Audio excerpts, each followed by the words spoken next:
Good afternoon. New figures showing more than 500 migrants were detected in small boats off British shores yesterday. What proved a deadly day in the English Channel.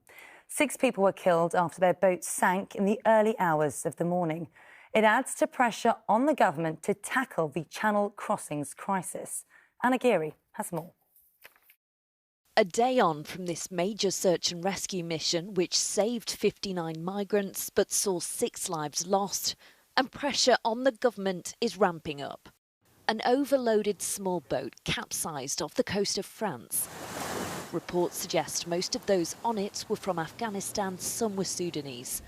It was one of 10 desperate to reach the UK. Ministers insist stopping small boats is a priority, but Labour say this latest tragedy demonstrates chaos in the asylum system. The government are all about chasing headlines and looking at gimmicks. What's most important is serious action to bring down the backlog, to process cases quickly and also to take action on the criminal gangs. That will be Labour's priority. New figures from the Home Office detected 509 people making the treacherous journey yesterday. It means the total for this year already surpasses 16,600. The government have been stopping boats. There are record numbers of people arriving in Europe at the moment, but the actual numbers coming from France into the United Kingdom have gone down. There's a lot of work that's been undertaken to achieve that. We're working very closely with the French government now to stop boats being launched. Obviously, we haven't stopped them all. It's going to continue to be a problem, but we have stopped a lot. His defence comes in the same week that 39 asylum seekers put on board a barge in Dorset were moved off it after Legionella bacteria was found in the water supply. In spite of growing criticism, ministers intend to push ahead with plans to hire more barges to house those who flee here. Anna Geary, ITV News. Well, our political correspondent Tom Sheldrick joins me now. Tom, this was meant to be the government's Small Boats Week, but what a tragic end.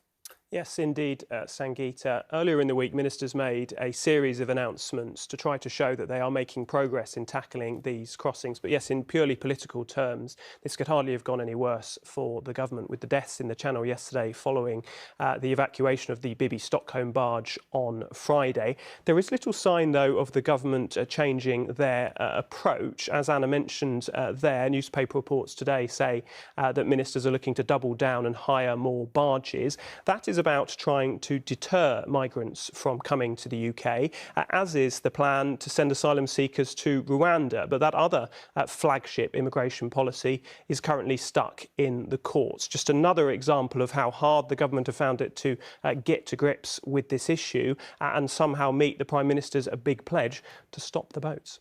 OK, Tom, thank you very much. The number of dead following Hawaii's devastating wildfires has now risen to 93. Authorities there have so far only managed to identify 2 of the victims.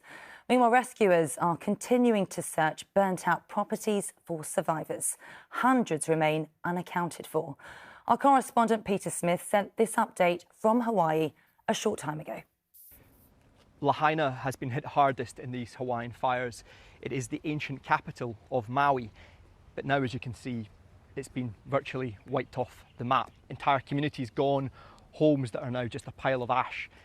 You can see cars that are burned out in the drive. We've also seen cars that were burned out. These are people who were trying to escape and just didn't have enough time. We know that the dead are still being counted.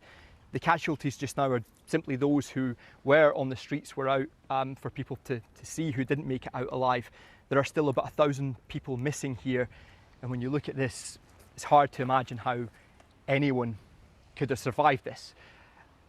We've spoken to people here who are telling us about how they've lost their homes, they've lost everything. People telling us also about the lack of response time, the lack of the emergency sirens going off to tell them, give them enough time to evacuate, but the fire spread so quickly here that there was little anyone could do. We've also spoken to an eyewitness who says that the fire here in Lahaina began when an electricity pole blew over in high winds, and then those high winds helped this fire spread so quickly. There are now 1,000 people in emergency shelters on Maui, those who've lost their homes.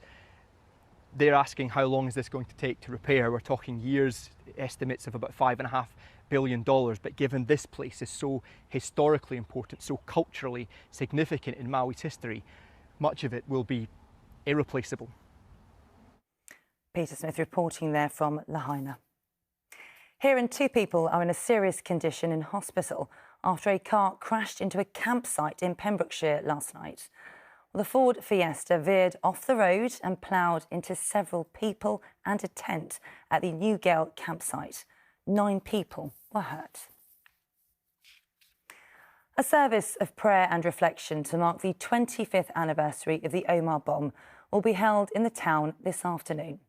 29 people, including 9 children, died in the 1998 real IRA car bomb attack, which injured more than 200. It was the greatest single loss of life in the history of the Northern Ireland Troubles.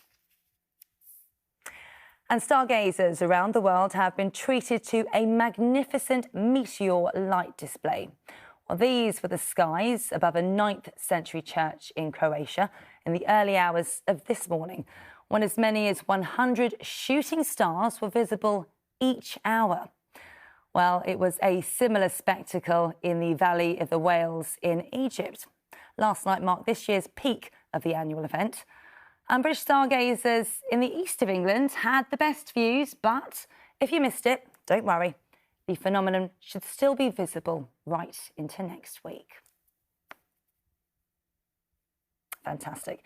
That is all we have time for. Paul Brand will be here with the evening news at 6:30.